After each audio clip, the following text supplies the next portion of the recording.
من الشيطان الرجيم. بسم الله الرحمن الرحيم. يا أيها الذين آمنوا استعينوا بالصبر والصلاة إن الله مع الصابرين. ولا تقولوا لمن يقتل في سبيل الله أموات بل أحياء ولكن لا تشعرون. ولنبلونكم بشيء من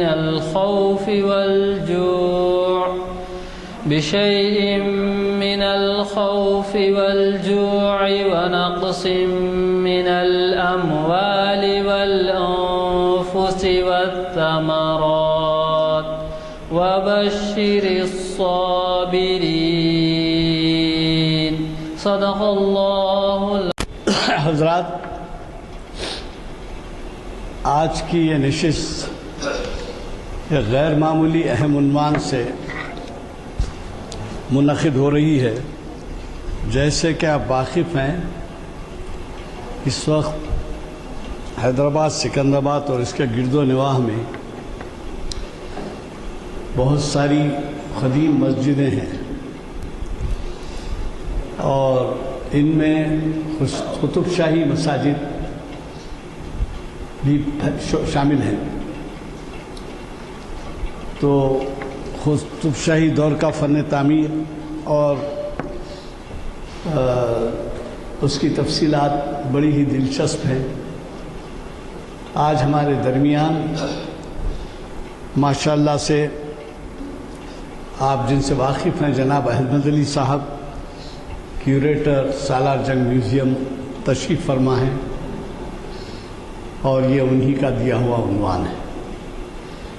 یہ تاریخی معلومات کے سلسلے میں آپ کو یہ بتا دوں کہ وہ اس وقت سالار جنگ میوزیم کا جو بہت اہم عہدہ ہوتا ہے کیوریٹر، اس پر فائز ہیں اور ان کی اسٹڈی مسلمہ ہے. میں نے جب ان سے خواہش کی تھی عنوان دینے کی تو انہوں نے ہی یہ عنوان تجویز کیا. آج ہماری یہ محفل ہفتہ بعد نماز عصر 26 اکتوبر 2013 عیسوی مطابق 20 ذی الحج 1434 ہجری کانفرنس ہال جامع مسجد عالیہ گن فاؤنڈری میں منعقد ہو رہی ہے اور خادم کنوینر محفل غلام یزدانی آپ سے مخاطب ہے. آپ کے ہاتھ میں جو اعلامیہ ہے اس میں تفصیلات درج ہیں. وہ 499 اعلامیہ ہیں اور اس میں دو اور پروگرام کی طرف آپ کی توجہ مبذول کرواؤں گا میں. ایک تو اخلاقی تباہیاں و قیامت کے آثار. یہ حافظ محمد وسیم الحق ندوی شریعت انفارمیشن سروس کا 510واں لیکچر دیں گے اور یہ منعقد ہوگا 27 اکتوبر کو بعد نماز 28 اکتوبر کو بعد نماز عصر اسی جگہ، یعنی 4:30 بجے نماز ہے اور وہ جیسے کہ آپ واقف ہیں کل پرسوں ہے پیر. جناب پروفیسر خواجہ ناصر الدین کئی دنوں کے بعد تشریف لا رہے ہیں. وہ 30 اکتوبر کو محفل اقبال شناسی میں 731ویں نشست کو مخاطب کر رہے ہیں اور وہ ان کا بھی اتنا ہی اہم عنوان ہے، ایک تصویر فکر اقبال کی. محفل اقبال شناسی کی جو نشست یہ ہے، یہ ہفتہ واری نشست 731ویں ہے اور یہ بھی بعد نماز عصر اسی مقام پر منعقد ہوگی. اگر آپ کو اعلامیہ نہ ملے ہوں تو آپ ایک سے زائد اعلامیہ لے جائیں اور مساجد میں یا دوست احباب کو اس سے استفادے کے لیے بلائیں. میں آپ کا زیادہ وقت لیے بغیر ہمارے آج کے مخرج صاحب سے گزارش کروں گا کہ اگر اس کی تفصیلات بہت زیادہ ہیں تو 2 حصوں میں اس کو تقسیم کیا جا سکتا ہے۔ اس کی وجہ یہ ہے کہ آج فتح میدان میں ایک بہت بڑا جلسہ منعقد ہو رہا ہے، وہ جگن ریلی کہلا رہا ہے، اور اس کی وجہ سے راستے بند ہیں، ہماری بہادری بھی متاثر ہے۔ تو میں نے ان سے خواہش کی ہے کہ آپ جنرل بات کہیے، اور اس کا دوسرا حصہ جب آپ اگلی مرتبہ آئیں گے تو اس میں اور مزید تفصیلات میں آپ جا سکتے ہیں، ورنہ قطب شاہی مساجد کے بارے میں بھی آپ کو جو کچھ کہنا ہے اس کا ایک خاکہ میں، کیونکہ وقت کم رہ گیا ہے، اس لیے میں ان سے گزارش کر رہا ہوں وہ شین شریف پر تشریف لائیں۔ الحمدللہ علی الذات عظیم الصفات سمیع السمات کبیر الشان جلیل القدر رفیع الذکر مطاع الامر جلیل البرہان وسیع العلم عزیز الحلم کثیر الغفران جمیل الثناء جزیل عطاء مجیب الدعاء عمیم الاحسان محمد الرسول اللہ علیہ الصلاۃ اللہ هو سید الکون سید الانس والجن هو رسول صادق وهو انسان کامل اللہم صل وسلم وزد وبارک علیہ۔ صدر اجلاس جناب غلام یزدانی صاحب، سینئر ایڈوکیٹ ہائی کورٹ، اور معزز سامعین اکرام، جیسا کہ گزشتہ 2 مرتبوں دو اجلاس سے ہمارا عنوان تاریخی مساجد پر چل رہا ہے۔ پہلے اجلاس میں تو اسلام کی ان قدیم مساجد کا تذکرہ ہوا جو عہد نبی صلی اللہ علیہ وسلم اور اس سے قبل کے ادوار میں تعمیر ہوئی تھی، یعنی مسجد الحرام، مسجد اقصی، مسجد قباء اور مسجد نبوی۔ بعد کے سلسلے میں ہندوستان کی تاریخی مساجد کے ضمن میں بات ہوئی، اور آج سے ہم حیدرآباد کی ان تاریخی مساجد کا ذکر کر رہے ہیں جو عہد قطب شاہیہ میں تعمیر ہوئی تھی۔ حضرات، ابتدائی دور کی مساجد کے بارے میں تو آپ سن چکے ہیں، جو خاندان غلامان، خاندان خلجی اور پھر مغلوں کے ادوار میں تعمیر ہوئی تھیں، لیکن ان مساجد کی بنسبت شہر حیدرآباد کی مساجد کی نوعیت بالکل مختلف۔ حیدرآباد کی جو مساجد تعمیر ہوئی ہیں، ان مساجد میں 3 طرز تعمیر شامل ہے۔ ایک تو سب سے بڑا انفلوئنس جو اس پر ہے وہ ہے ایران کا، دوسرا ہے ترکی کا، اور تیسرا ہے عرب کا،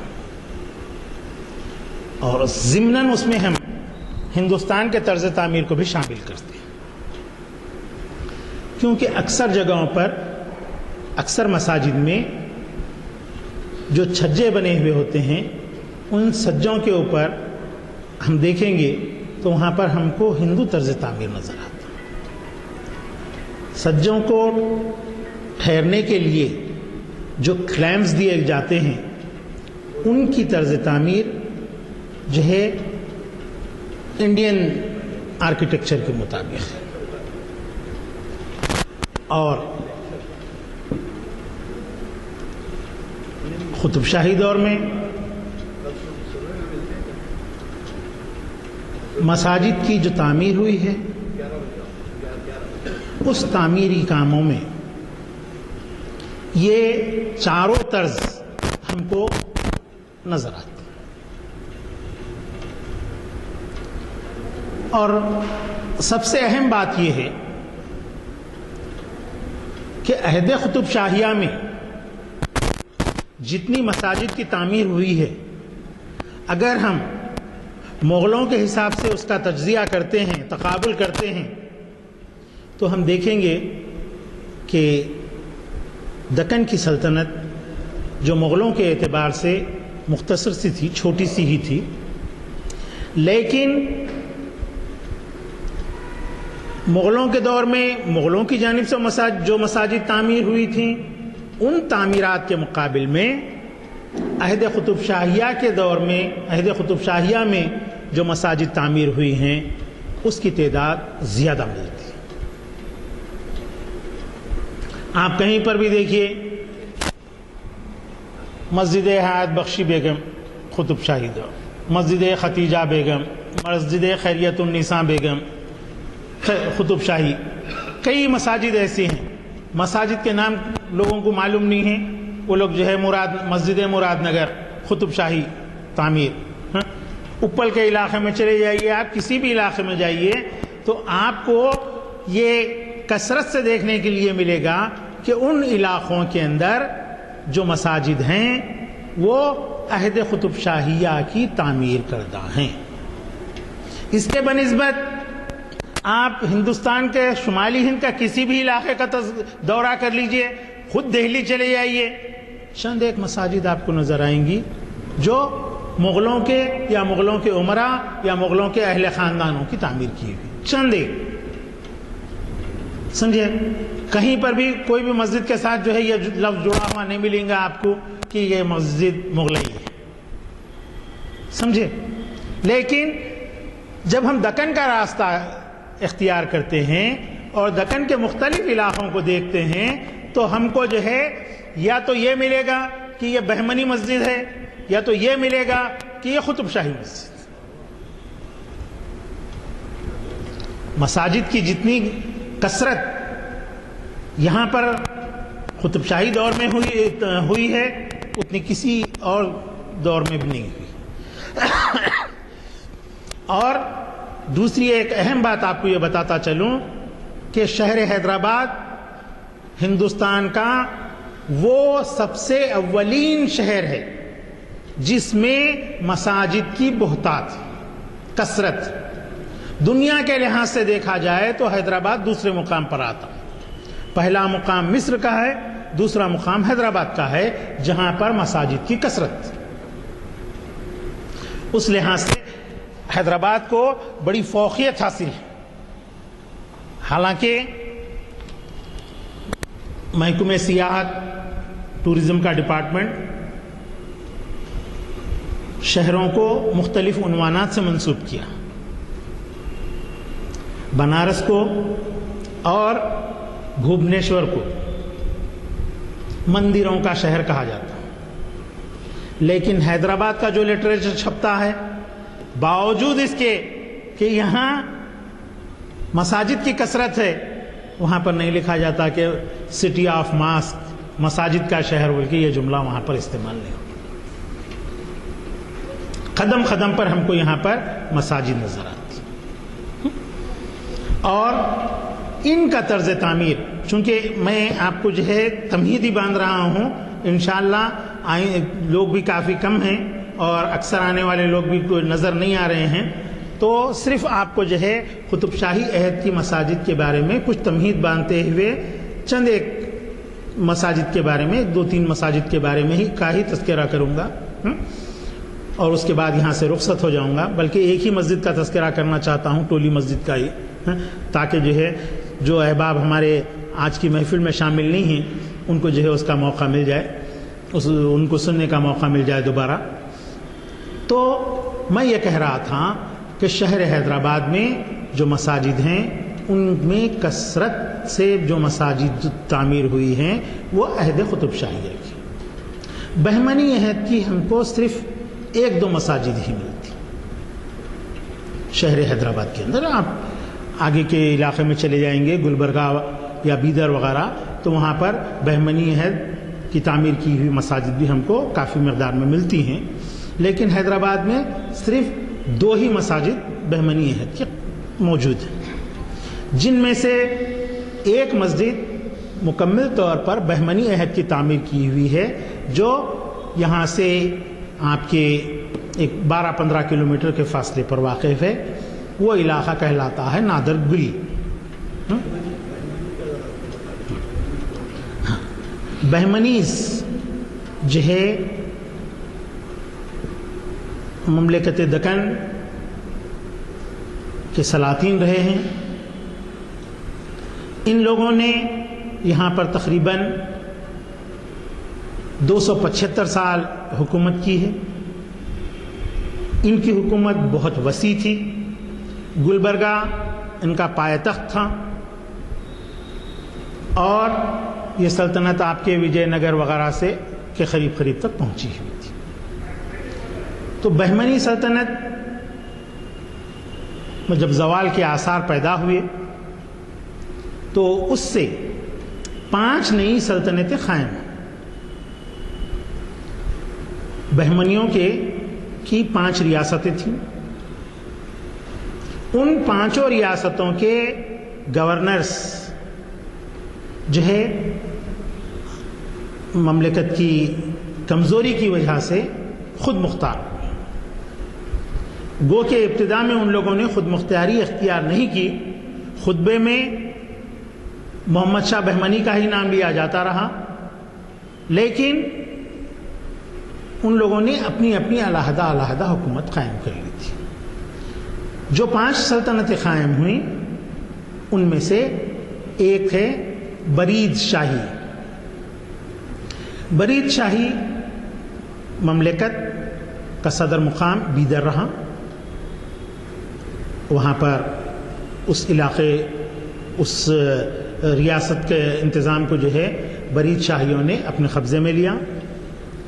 تلنگانہ کا جو علاقہ تھا اس علاقے پر سلطان قلی قطب الملک جو یہاں پر قطب شاہی سلطنت کے بانی ہیں انہوں نے اپنی حکومت یہاں پر قائم کی.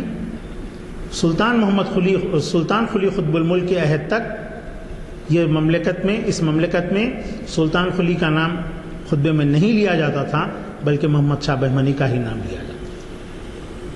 تیسری بیدر کی سلطنت ہے، بیجاپور کی ہے، عادل شاہیوں کی.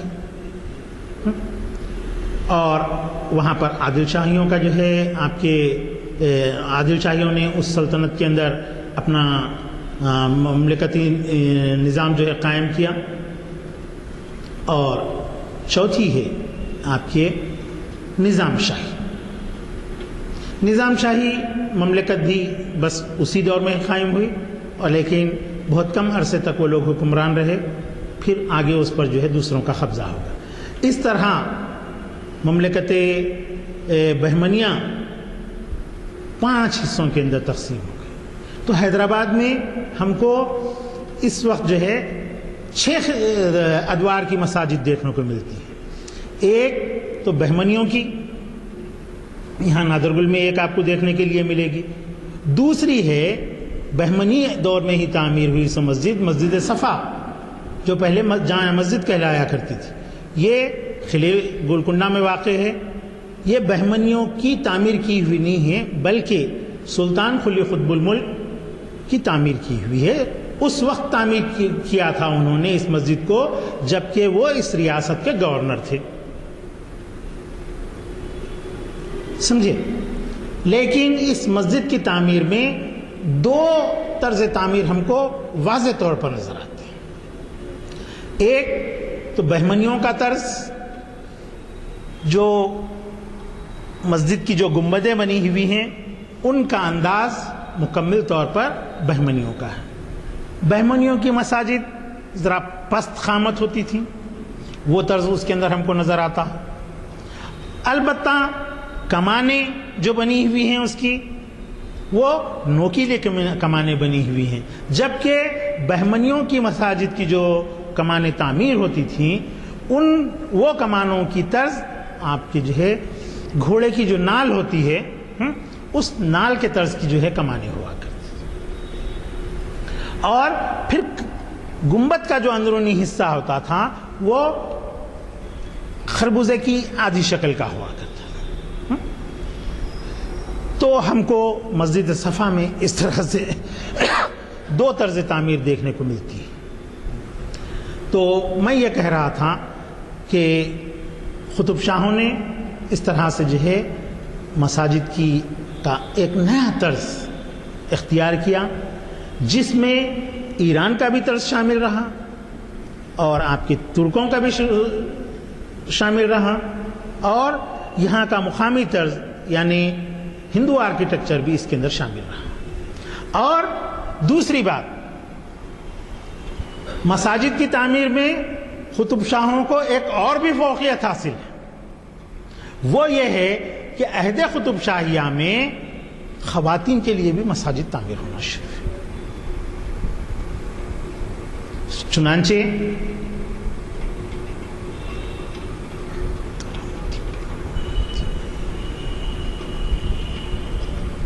تارامتی کی مسجد، تارامتی کے نام سے ابراہیم خلیل قطب شاہ کی تعمیر کی ہوئی مسجد ابھی بھی قلعہ گولکنڈہ میں موجود ہے۔ اس مسجد کو مینار نہیں ہے، بالکل عام مساجد کی طرح ہے، اور خواتین کی مساجد یہ قلعے کے اندر ہے موجود، اور خواتین بھی جو ہے خواتین اس کے اندر نماز ادا کیا کرتی تھی۔ اور اس میں جو ہے اس مسجد کے اندر آپ کو محراب ملے گا لیکن ممبر نظر نہیں آئے گا۔ یہی خواتین کی مسجد کی شناخت ہے۔ اور بھی بغیر ممبر والی مساجد ہم کو ملتی ہیں، وہ گھریلو مساجد ہیں، شخصی مساجد ہیں، جیسا کہ یہ میری دیوڑی ہے سمجھی۔ اس دیوڑی میں جو مسجد تعمیر کی گئی تو چونکہ یہاں پر جمعہ نہیں ہوتی، اس وجہ سے ممبر کی ضرورت نہیں، اس وجہ سے وہاں پر جو ہے خطبے کے لیے ممبر نہیں بنایا جاتا تھا۔ تو اس طرح سے قطب شاہی دور کو اس بات کی فوقیت حاصل ہے کہ ان لوگوں نے خواتین کے لیے بھی مساجد تعمیر کروائیں۔ اور دوسری بات یہ ہے کہ مسجد کی تعمیر میں خاص طور پر ایک اہم چیز یہ نظر آتی ہے کہ عہد قطب شاہیہ کی مساجد کے جو مینار ہوتے ہیں وہ بہت ہی بلند اور بالا ہوتے ہیں۔ سمجھے، یہ طرز ایران کا ہے۔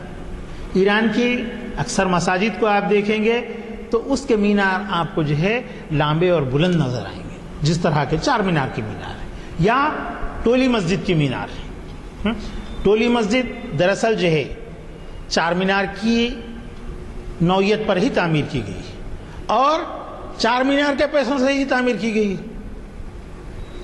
چار مینار کی تعمیر کا کنٹریکٹ جنرل موسیٰ خان کو دیا گیا تھا۔ موسیٰ خان چار مینار کی تعمیر کیے، اور آپ لوگ تو اچھی طرح سے جانتے ہوں گے کہ چار مینار کے اور شہر حیدرآباد کے جو آرکیٹیکٹ تھے وہ کون تھے؟ حضرت میر مومن صاحب قبلہ۔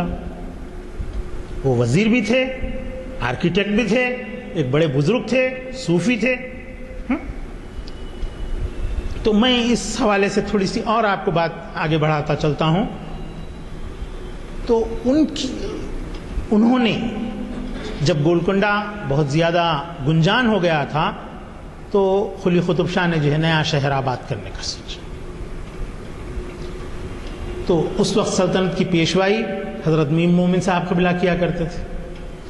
تو حضرت میر مومن صاحب نے چار مینار کا نقشہ بنایا اور اس کی تعمیر عمل میں آئی۔ چار مینار کے قریب ہی گلزار ہاؤس واقع ہے۔ گلزار ہاؤس کے پاس آپ دیکھیں گے چار طرف چار میناریں ہیں، ایک تو مچھلی کمان کہلاتی ہے، دوسری کالی کمان کہلاتی ہے، ایک چار کمان کہلاتی ہے، اور آگرہ سویٹ ہاؤس جدھر ہے وہاں کی جو کمان ہے وہ سحر باطل کی کمان کہلاتی ہے۔ لوگ اس کو شیر دل کی کمان بھی کہتے ہیں۔ وہ شیر دل وغیرہ یہ سب جو ہے کچھ نہیں ہے، لوگ بس اپنے طور پہ بنا لیے ہیں. اور کالی کمان بھی کالی کمان اس کا نام نہیں تھا، بلکہ وہ نقار خانہ تھا. چونکہ بعد میں اس کی صاف صفائی وغیرہ نہیں ہو سکی، وہ کالا رنگ اختیار کر لی، تو آپ کے عثمان علی پاشا کے دور سے وہ کالی کمان کے نام سے ہی جو ہے مشہور ہو گئی. تو سحر باطل کی جو کمان تھی وہ قطب شاہی حکمرانوں کے محلات کا وہ انٹرنس تھا، باب الداخلہ تھا. اس کمان کے اندر ایک تعویذ نصب کی گئی تھی. یہ تعویذ حضرت میر مومن صاحب قبلہ نے تیار کرائی تھی. تو اس تعویذ کو لگانے کا مقصد یہ تھا کہ جو شخص اندر مسجد محلات میں جا رہا ہے، اگر وہ کچھ جادو ٹونا کرنا چاہتا ہے تو جیسے ہی وہ یہاں اس کمان کے پاس سے اندر داخل ہوں گا تو وہاں پر اس کا سحر، اس کا جادو باطل ہو جائے گا، جادو کو توڑ دے گی، ختم کر دے گی وہ تعویذ. اس کے بعد آدمی اندر سے روانہ ہوتا ہے. جیسا آج ہم دیکھتے ہیں کہیں پر بھی یہاں موبائل نہیں بجنا ہے تو اس کو روکنے کے لیے جو ہے جامر وغیرہ لگائے جاتے ہیں. تو ویسے ہی وہ تعویذ اس کو روکنے کے لیے لگائی گئی، جادو کو روکنے کے لیے لگائی. تو میں یہ عرض کر رہا تھا کہ چار مینار کی جس کنٹریکٹر نے تعمیر کی تھی، اس شخص نے یہاں پر اس وقت جو سکہ رائج تھا اس سکے کو تومان کہتے تھے، سمجھے. اور مغلوں کا جو سکہ تھا وہ سکہ کہلاتا تھا دام. قطب شاہوں کے سکے کی ویلیو بہت زیادہ تھی. جیسا آج اب دیکھتے ہیں ہمارا 1 روپیہ، ہمارے 100 روپیے، اور آپ کے 100 روپیے بول رہا ہوں، امریکہ کا $1 کی ہماری کتنی قیمت ہو جائے گی؟ $1 اگر ہم دیں گے تو کتنے پیسے ملیں گے ہم کو؟ 60-65 روپیے جو بھی مارکیٹ ویلیو ہے وہ ملے گی. تو اس وقت قطب شاہوں کے پیسے کی بڑی ویلیو تھی. اگر ہمارا 1 تومان دیں گے تو دلی والوں کے 8 دام ملتے تھے، یعنی ہمارا 1 روپیہ مساوی ہے ان کے 8 روپیوں کے، سمجھے. تو چار مینار کا جو کنٹریکٹ تعمیر کا لیا تھا جنرل موسیٰ خان نے لیا تھا، اور انہوں نے کیا کیا، 1 تومان سے 1 ٹولی وہ جو ہے محفوظ کر دیتے تھے. ان کو جو آمدنی اس سے ہوئی، اس 1 تومان سے یعنی 1 روپیے سے 1 پیسہ تصور کیجئے، 1 پیسہ جوڑتے تھے. ان پیسوں سے وہ جو ہے ٹولی مسجد کی تعمیر انہوں نے کرائی. جو منافع حاصل ہوا تھا اس منافع سے 1 ٹولی کو 1 روپیے 1 پیسے کے حساب سے جوڑ کر کے انہوں نے اس مسجد کی تعمیر کرائی. آپ دیکھیں گے ایشیا کی تمام مساجد میں سب سے خوبصورت ترین مسجد ٹولی مسجد ہے. اگر آپ لوگ نہیں دیکھے ہیں تو جا کر کے آپ ضرور دیکھیے اس مسجد کو. اس کا آرکیٹیکچر اتنا شاندار ہے، اس کی طرز تعمیر اتنی شاندار ہے، اس میں گل بوٹے کا جو کام کیا گیا ہے، جو مینار وغیرہ تراشے بنائے گئے ہیں، اس پہ جو چھجے لگائے گئے ہیں، جو پتیاں لگائی گئی ہیں، جو گچ کا کام کیا گیا ہے، وہ بے انتہا نفیس. اس کے مقابل میں چار مینار کی تعمیر کچھ بھی نہیں. تو بے انتہا لاجواب اور شاندار مسجد جو ہے اس عہد کی تعمیر کی ہوئی، جو سلطان عبداللہ قطب شاہ کے عہد میں تعمیر ہوئی، سمجھے. تو یہ اس مسجد کے میناروں کے اوپر آپ چار مینار کے میناروں کے اوپر نظر ڈال لے کے جائیے اور اس مسجد کے میناروں کو دیکھیے تو آپ کو اس کا جو ہے فرق نظر آئے گا کہ یہ مینار بھی اسی نوعیت کے ہیں، لیکن ان کی نفاست میں اور ٹولی مسجد کی میناروں کی نفاست میں، ٹولی مسجد کے محراب میں، ٹولی مسجد کے کمانوں کے اندر، رواقوں کے اندر اور چار مینار کی کمانوں کے اندر آپ کو جو ہے کافی بڑا فرق نظر آئے گا. ہے تو طرز اور نوعیت دونوں کی ایک ہی ہے، لیکن اس میں جو خوبصورتی اور نفاست کاریگروں نے پیدا کی ہے وہ نفاست آپ کو جو ہے چار مینار کے اندر دیکھنے کے لیے نہیں ملتی. دونوں کا انداز تعمیر ایک ہی جیسا ہے. تو حضرات، چونکہ ایک اور پروگرام میں مجھے شرکت کرنی ہے تو آج آپ لوگوں کو تمہیداً مغل عہد کی ان مساجد کے بارے میں قطب شاہی عہد کی مساجد کے بارے میں تھوڑا سا تذکرہ کرتے ہوئے میں یہاں سے رخصت ہو رہا ہوں. ہمارے غلام یزدانی صاحب آپ سے کچھ کہ تمہید اتنی دلچسپ ہے تو مساجد کے تفصیلات کتنے دلچسپ ہوں گے. تو مجھے یقین ہے کہ ظاہر ہے باری 1 مہینے میں 1 دفعہ آ سکتی ہے. اگلا پروگرام جو دیں گے بھولیے مت, اور اگر صحیح معنوں میں پوچھا جائے تو جب آپ کسی جگہ بھی گزرتے ہیں تو مسجد میں نماز پڑھتے ہیں, کچھ تفصیلات معلوم ہو جائیں اس مسجد کے تو بہت اچھا ہے. احمد علی صاحب کے ہم مشکور ہیں کہ اتنے شیڈیول میں ابھی بھی ان کو جو ہے بہت اہم کتاب کے رسم اجرا میں جانا ہے, تو وہ ہم پر بڑا احسان کیے کہ اس طریقے کے رکاوٹوں کے باوجود یہاں تشریف لائے. اور آپ حضرات کا بھی میں مشکور ہوں کہ آپ نے تعاون جاری رکھا اور ہمارے پروگرام میں خلل آنے نہیں دیا, اور مطابق شیڈیول کے جو ہے پروگرام ہوا. تو میں محفل کی برخاستگی کا اعلان کرتا ہوں اور آپ سے توقع رکھتا ہوں کہ آپ پیر کے دن اور چہارشنبے کے دن ضرور تشریف لائیں گے, اور خصوصاً اگلے مہینے میں جب آپ کا پروگرام ہوگا کہ اس کے بعد ہوگا تو اس میں تشریف لائیں گے. علی سیدنا مولانا محمد بعدد من صلی اللہ علیہ وسلم, صلی علی سیدنا مولانا محمد بعدد من قاد وقام. اے اللہ ہمارے گناہوں کو معاف فرمائیے, آمین. اے اللہ ہماری خطاؤں کو درگزر فرمائیے, آمین. اے اللہ ہم سے جو کوتاہیاں ہو رہی ہیں اللہ ان کو دور فرمائیے, اے اللہ اسلام کا سچا پیرو بنائیے, اے اللہ جو بے روزگار ہیں ان کو روزگار عطا فرمائیے, اے اللہ جو لڑکیاں بین بیاہی بیٹھی ہوئی ہیں اللہ ان کی شادیوں کا بندوبست فرمائیے, آمین. اے اللہ جو بیمار ہیں انہیں شفا عطا فرمائیے, اے اللہ جو بے قصور لوگ جیلوں میں محروس ہیں اللہ ان کی رہائی کا بندوبست فرمائیے, اے اللہ